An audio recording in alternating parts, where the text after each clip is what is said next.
Les pauvres prennent de bien plus mauvaises décisions que les riches. Et vous savez pourquoi? Parce qu'ils sont pauvres. Alors est-ce que je suis en train de faire mon coming out d'enflure capitaliste? Ou est-ce que ça cache quelque chose de bien plus profond?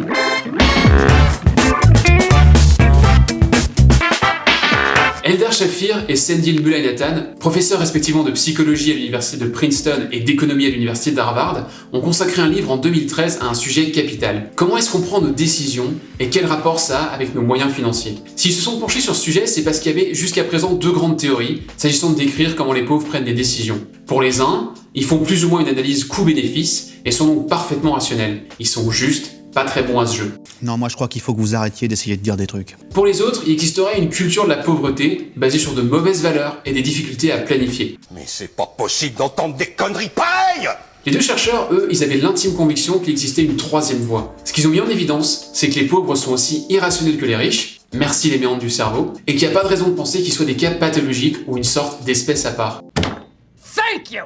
Si vous vous rappelez du premier épisode de cette série, on a vu ensemble que notre cerveau avait une capacité consciente limitée et que c'est bien pour ça qu'il avait besoin de biais cognitifs pour prendre des raccourcis. Le truc, c'est qu'il faut aussi tenir compte de la pyramide de Maslow.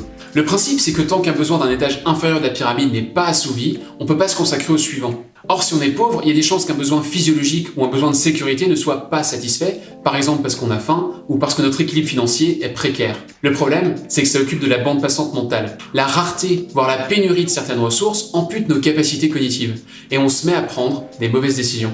La décadence est en marche. Là où c'est cruel, c'est que de nombreuses statistiques viennent enfoncer les catégories les plus pauvres de notre société.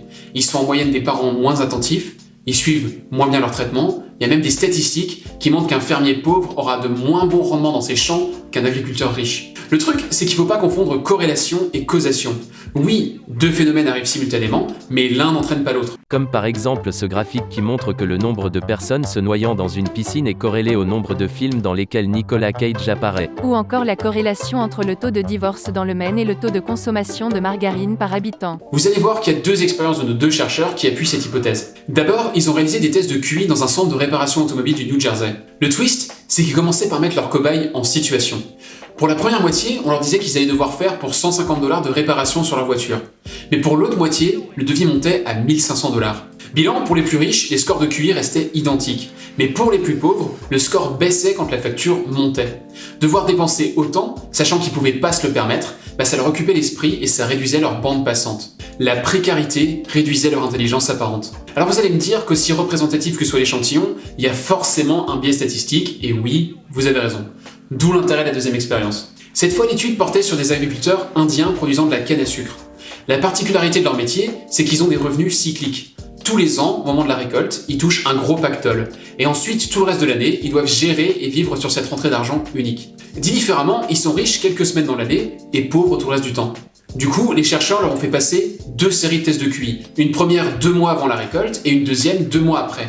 Bilan, en 4 mois, les agriculteurs avaient gagné 10 points de QI. Les mêmes paysans étaient devenus plus intelligents quand ils étaient devenus plus riches. Je vous l'avais dit que c'était simple. Je pense qu'à ce stade, on a démontré que les préoccupations matérielles nuisent à la capacité cérébrale. Plus crûment, si un problème nous prend la tête, on devient un peu con. Et du coup, on peut se retrouver à essayer de régler des problèmes de court terme avec des solutions qui en fait ne font que les aggraver. Par exemple, je suis pauvre, j'arrive pas à boucler mon budget, je vais faire un crédit à la consommation à un taux pas possible. Du coup, le mois suivant, non seulement j'arrive pas à boucler mon budget, mais en plus, je dois payer des intérêts. Heureusement que les riches sont intelligents, eux. Ils feraient jamais une erreur pareille. Vraiment. Seigneur Léo Dagan, un petit mot. Merde. Shafir et Mullainathan ont mené une étude sur des étudiants de Princeton. A priori, pas des imbéciles et pas spécialement pauvres. Les participants devaient jouer un jeu assez similaire à Une famille en or, mais comme d'habitude, ils étaient répartis en deux groupes. Le premier avait 50 secondes par question et le deuxième seulement 15. Chacun des groupes était lui-même de nouveau séparé en deux, les uns devaient vivre avec le temps imparti, les autres pouvaient en emprunter, mais à un prix élevé. Chaque seconde en plus utilisée sur une question leur en coûtait 2 sur une suivante. Résultat, les étudiants qui avaient beaucoup de temps répondaient bien et n'empruntaient une rallonge que très rarement. Par contre, ceux qui avaient que 15 secondes et qui pouvaient demander du RAB répondaient mal, empruntaient beaucoup et finissaient par faire des scores plus mauvais que ceux qui étaient juste pauvres en temps et pouvaient pas emprunter. Ce qu'on a vu ensemble aujourd'hui, ça s'applique évidemment pas qu'à la vente, mais plutôt à la vie en général. Ceux qui brillent pas dans des conditions précaires sont en moyenne tout aussi capables de réussir que les autres. Ce qui les en empêche, c'est le contexte. pas eux en tant que personne. Une démonstration magistrale de l'erreur fondamentale d'attribution dont on a déjà parlé. La rareté des moyens, des clients ou des opportunités, on risque de tous devoir un peu vivre avec dans les prochains temps.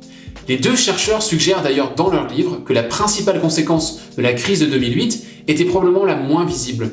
On a tous perdu collectivement quelques points de QI, préoccupés qu'on était par des contraintes financières inattendues.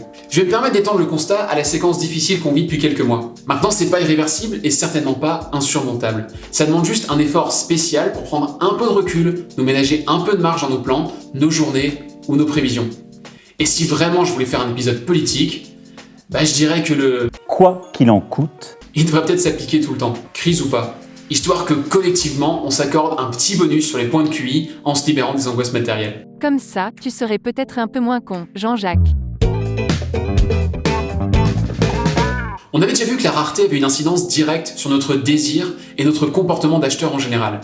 Et on voit aussi qu'une de ses composantes, la précarité, peut influer de manière générale sur notre psychologie, et plutôt pas en bien, pour prendre un euphémisme.